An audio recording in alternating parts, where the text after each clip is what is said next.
Okay, so hello once again. So let us continue our discussion.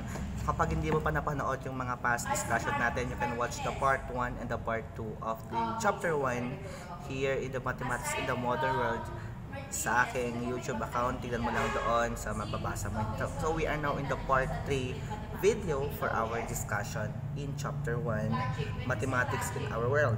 So nag-end tayo sa discipline, some roles and disciplines that we used. Yan, mathematics are used. So we discussed all about the mathematics as in physical sciences, mathematics in chemistry, mathematics in biological science, and now we will be moving to mathematics and engineering and technology. So mathematics in engineering and technology are very known. Sa engineering pa lang, maraming math sa engineering at iba ang mathematics sa engineering at sa mathematics sa teacher who are getting education degree in major in mathematics. Magkaiba po. I think mas mahirap ang math ng engineering. So the use of mathematics is well known, very well known. It is considered to be the foundation of engineering. So mathematics, if you are taking engineering, the main foundation of the engineering course is mathematics. Engineering deals with surveying, leveling, designing, estimating, construction, etc. In all of these processes, applications of mathematics is very important. By the use of geometric principle to design and construction, the durability of things constructed can be increased. With its help, the result can be verified in engineering. So, sa engineering po kasi, the mathematics that's used in engineering are also applied. Saan man na-apply ang mga mathematics sa engineering? Lalo sa mga buildings, towers, bridges, mga daanan, highways, ayan. So may mga math dyan, hindi yan basta-basta ginawa lang without, diba? And may mga competition to make it maayos yung pagka-solve or maayos yung pagkagawa, walang mintis ika nga. So that's, sa engineering, meron ng application, hindi lang siyang basta math na pinag-aaralan, meron na rin pong application. Okay. So next in mathematics and agriculture, or the essence of mathematics in agriculture. So agriculture as a science depends extensively on mathematics. So agriculture is under science wherein ang nakadepende ang agriculture or the science in mathematics. It needs a direct application of mathematics. Okay. Such as measurement of land or area, average investment expenditure, average return or income, production per unit area, cost of labor, time and work, seed rate, etc. Process of the farm can be judged by drawing graphs of different items of production. So, dito sa agriculture, in dealing with mathematics in agriculture, direct ang pag-a-apply. The use of mathematics is directly na nagagamit. Saan? Sa pagtingin ng lupa, kung paano ba yung level of the lupa, yung measurement ng mga fertilizers na ginagamit natin, the production, the income, the average return and income, the time of work, and the seed rate, kung ano talaga ang akma doon sa soil na available, and then kung anong magandang itanim doon. Okay? So yung seasons din, kung anong magandang season na pwedeng magtanim, time, month, mga ganon. Kung ano ba ang mas the best, mga ganon po yun. So that's it. So next, we have also mathematics and economics. Economics, ayan. So the level of mathematical literacy required for personal and social activities is continually increasing. Mastery of fundamental processes is necessary for clear thinking. The social sciences are also beginning to draw heavily upon the mathematics.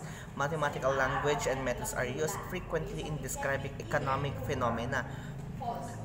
For example, parang ngayon, di ba nagsisimahalan na ang mga bilihin, as in very, parang ginto na ang mga bilihin ngayon sa panahon ngayon. So, andun yung economics tumataas yung demand tsaka supply, tumataas ang demand at kumukonti ang supply. So, meron yung rate, kung gaano kataas, gaano kabilis yung paglaki, paglobo ng mga presyo ng mga bilihin, and that's economics. Okay? Ayan yung kwan ng palitan ng peso into dollar, mga ganon. So, yun po yung nagagamitan ng mathematics. And yung mga stock exchange, mga ganon. Ayan. So, yun po yung mga pinagagamitan ng mathematics in terms of economics. So, mathematics and psychology. Bakit nga ba? Ano nga ba ang what's the importance of mathematics in terms of psychology course? The Greek educationist Herbart said, "It is not only possible but necessary that mathematics can be applied to psychology." That's according to educatorist na si Herbart. So now, experimental psychology has become highly mathematical due to its concern with such factors as intelligent quotient, standard deviation, mean, median, mode, correlation, coefficient, and probable errors. Statistical analysis is the only reliable method of attacking social and psychological phenomena. Until mathematicians entered into the field of psychology, it was nothing but a flight of imagination. So yun po, yung that's the use of mathematics in psychology. The use of yung pagkuha ng level ng ating intelligent quotient or the IQ, yung mean, median, mode, mga ganyan, and under yan po sa mathematics is under yan sa statistics and probability kasi may probable errors sabi kanina. So yan, mamimit natin ang statistics by pre-final siguro. Next sa mga actuarial sciences and insurance and finance. Okay, insurance and finance talagang may mga math na po diyan. Okay? Sa mga finance, syempre mga pera-pera ang pinag-uusapan dyan, insurances, ganun. So, may mga talagang automatic, may mga math na dyan. So, actuaries use mathematics and statistics to make financial sense of the future. For example, if an organization embarks on a large project, an actuary may analyze the project, assess the financial risks involved, model the financial outcomes, and advise the organization of the decision to be made. So, insurance and finance, pera-perang usapan, under pa ng math yan. We have also mathematics and archaeology. Archaeology, so archaeologists use a variety of mathematical and statistical techniques to present the data from archaeological surveys and try to distinguish patterns in their result that shed light upon past behavior or past human behavior. So, more on statistics din ang ginagamit ng mga archaeologists in studying the past human endeavor. Statistical measures are used during excavations to monitor which pits are most successful and decide on further excavation.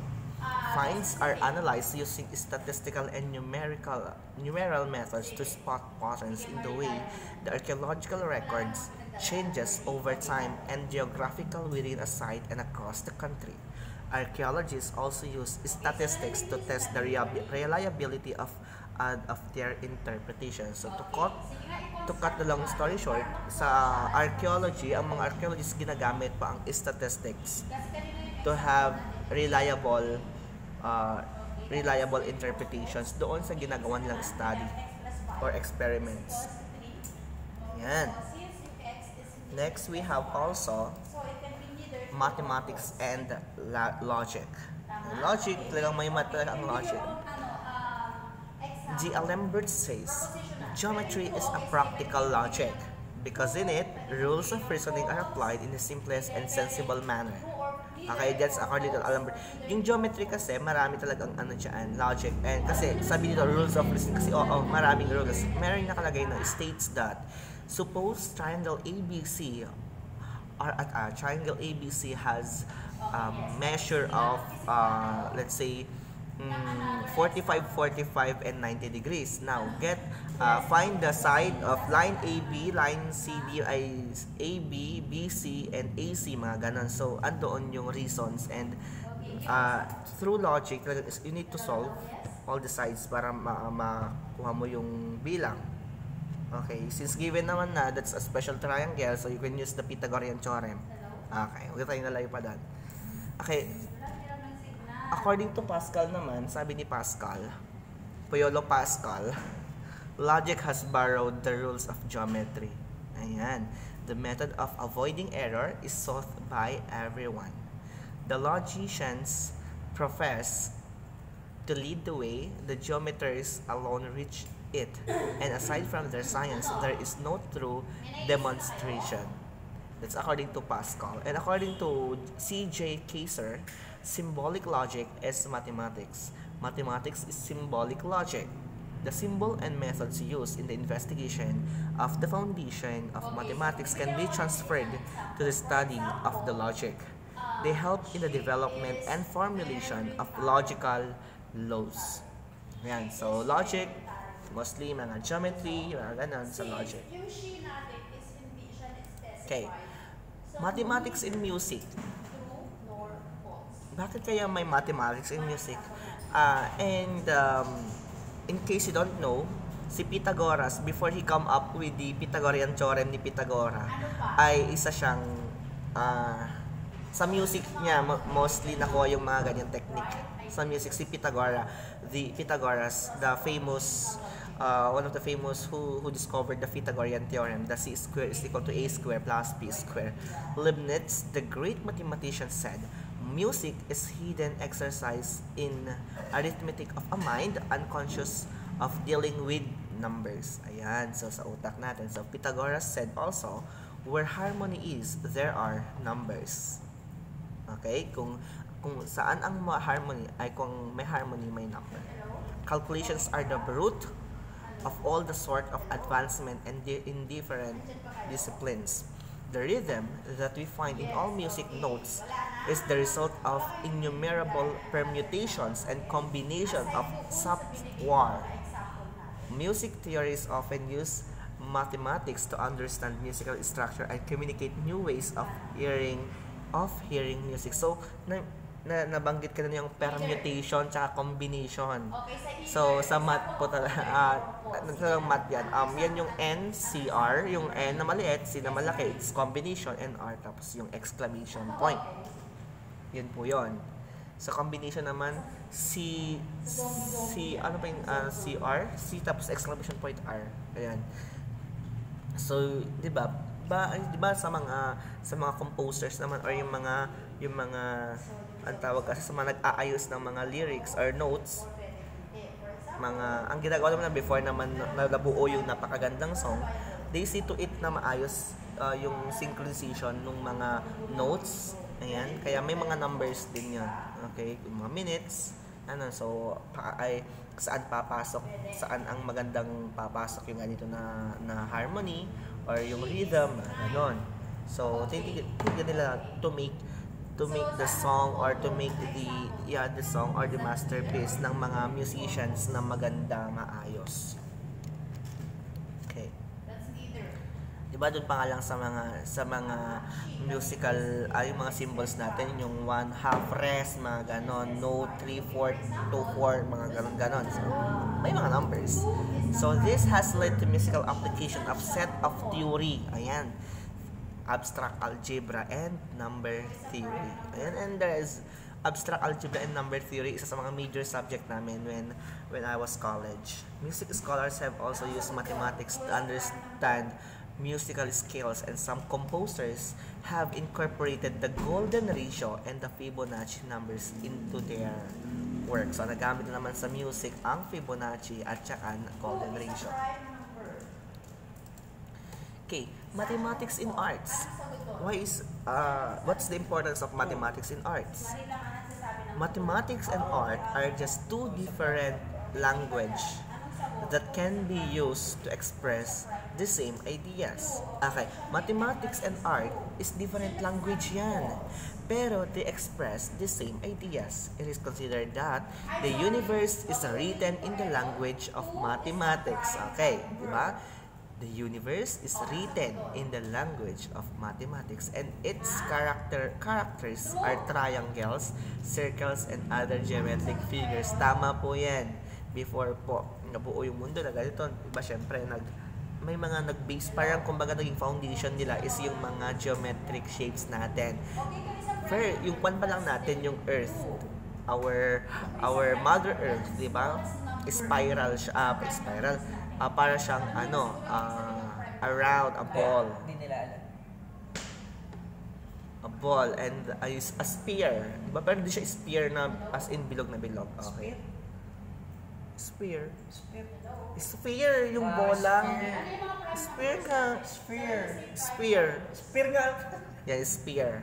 Okay. And also, di ba, yung pyramid in Giza sa Egypt, di ba? Di ba, those are geometric figures. The old Geothei architecture was based on geometry. Even the Egyptian pyramids, di ba? Kakasabi ko lang, the greatest feat of human architecture and engineering was based on mathematics. Artists who strive and seek to study nature must therefore first fully understand mathematics. Appreciation of rhythm, proportion, balance, and symmetry postulates a mathematical mind. Di ba pag drawing din tayo ng mga sa papel natin ng tao, di ba? Instead of the totoong tao, circle, two circle, ganun, circle, yung stick na tao-tao, tapos yung damit niya, kung babae, naka-triangle na palda, mga ganun. So, di ba? So, may mga math, we used, naging foundation natin to draw a perfect, magandang tao is naging foundation natin yung stick na tao-tao na bilog lang, tapos straight line, na kamay, paa, na ganon. So, the appreciation of rhythm, proportion, balance, ayan, and postulates a mathematical mind. Next, how about in philosophy? What is the importance of mathematics in philosophy? The function of mathematics in the development of philosophical thought has been very aptly put by the great educationist Herbart in his words. The real finisher of our education is philosophy, but it is the office of mathematics to ward off the dangers of philosophy.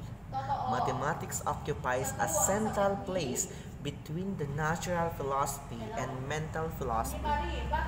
It was in their search of distinction between facts and fiction that Plato and other thinkers came under the influence of mathematics. And we all know Plato is a great philosopher. Diba? So, before siya naging very well-known philosopher, nag-influence muna, they was influenced by mathematics. Okay, so sabi nga ni Herbart, the real finisher of our education is philosophy, but it is the office of mathematics to ward the dangers of philosophy. So andon, and mathematics is the central, and yeah, the central place between that, the philosophy. Meron ang pinaka-center ng philosophy and studying philosophy is mathematics. Okay. Next, we have also social networks. Mathematics in social networks. So graph theory, text analysis, multi-dimensional scaling and cluster analysis, and a variety of special models are some mathematical techniques used in analyzing data on a variety of social networks. So, networks, correct. So, may mga datas na to, data. So, sa mga IT programmers, mga ganon. So, to connect to one another through social networks. So, may mga datas tayo, di ba? And may math na naman, and that's mathematics. How about in pol-sci, in political science?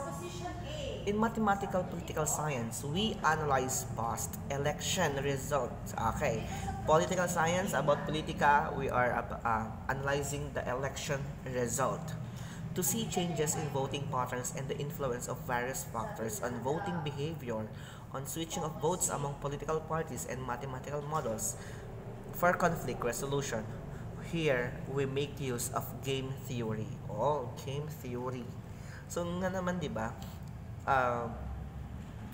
Need to analyze talaga yung mga resulta ng mga election to know kung sino nga ba talagang mas lamang, mas nanalo sa election. Okay, at pumapasok na ang game theory doon. Next, we have mathematics in linguistics. Ayan, sa mga mostly mga English spokening na to. The concept of structure and transformation are as important for linguistic as they are for mathematics. So, kung importante ang linguistic as a language, and syempre ganun din ang mathematics. Mathematics has medium ng of medium of instruction sa mathematics. Tama, it's the medium of instruction in mathematics. Tama. So mathematics has had a great influence on research in literature in deciding whether a given poem or essay could have been written by a particular poet or author. We can compare all the characteristics of the given composition with the characteristic of the poet or other works of the author with the help of computer. Okay. Parang doon sa ano yung meron tayo doon sa poem, yung kasi meron ding ano yung tawag sa numbers sa poem nga? Scale, mga ganon, di ba? May mga scale isa. Tapos, yung, di ba, doon nga nakilala yung mga meter nila. Doon din nakilala si William Shakespeare. And, di ba, yung sonnet niya na 14 lines. 575. Pag 575, haiku yun. Haiku pala yun. Ayun, parang haiku, 575. Tapos yung sonnet is 14 lines. Yung haiku yun yung nature, yung theme. Ayun. So, ba may mga numbers, 575. Okay, 575. Alam mong haiku yun. Tapos sonnet. Ganon. So, may mga nabibilang talaga per syllables. Ayan. So, how about in management? Mathematics in management. Mathematics in management is a great challenge to imaginative minds. It is not meant for the routine thinkers. Different mathematical models are being used to discuss management problems of hospitals, public health, pollution, educational planning, and administration, and similar other problems of social decision. In order to apply mathematics to management, one must know the mathematical techniques and conditions under these techniques are applicable. So, may mga techniques din in order to manage yung mga problems na na-encounter natin. Kasi, bago mo talaga solution, dapat you know kung ano ba nangyari, what has happened, and then what are the possible techniques na pwede mong na-applicable doon sa problem. Okay? Para ma-manage mo yung problem. Yan. Diba? Management from the root word manage. Mathematics in computers. Okay? Ano bang meron sa computers na math? We have the codes, the binary codes. Diba? Ayun yun. Yun na yun. The linear programming. Ayan. The important area of applications of mathematical in the development of formal mathematical theories related to the development of mathematical computer science. Now, most applications of mathematics to science and technology today are via computers. The foundation of computer science is based only on the mathematics. It includes logic, relation, functions, basic set theory, countability, and counting arguments, proof techniques, mathematical induction. Ngayon, mathematical induction, meron sa discrete math yan ng mga IT natin. Graph theory, combinatory, discrete probability, recursion, recurrence relation, and number theory, computer-oriented numerical analysis, and etc. Yung mga nabanggit nyo, yung mga mathematics na ginagamit sa mga computers. Sa mga nag-study about computers, sa mga programmers, IT technicians, mga more on technologists. Yan yung mga na-encounter nila ng mathematics. We have also in geography. Geography is nothing but a scientific and mathematical description of our Earth and its universe, the dimension and magnitude of Earth, its situation and position in the universe, and formation of days and nights, lunar and solar eclipses, latitude and longitude, maximum and minimum rainfall, etc. are some of the numerous learning areas of geography which we need the application of mathematics. So yun. Ano nga ba? Yung weather forecast pa lang, yung mga weather forecast. Di ba nakikita natin na 28 degrees ang maranasan natin, may heavy rainfall, mayroong 30% chance of rain, di ba? And then the pagpasok ng mga eclipses, okay, sa date na ganito magkakaroon ng total eclipse, partial eclipse, mga ganon.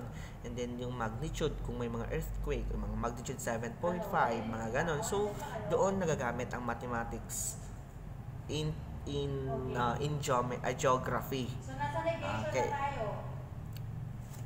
So, next, we have, ayan, so doon and those are the importance or the role of mathematics in different disciplines.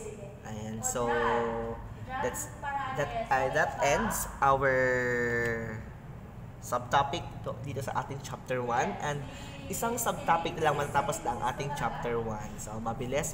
So, that's all for today. Thank you for watching my videos.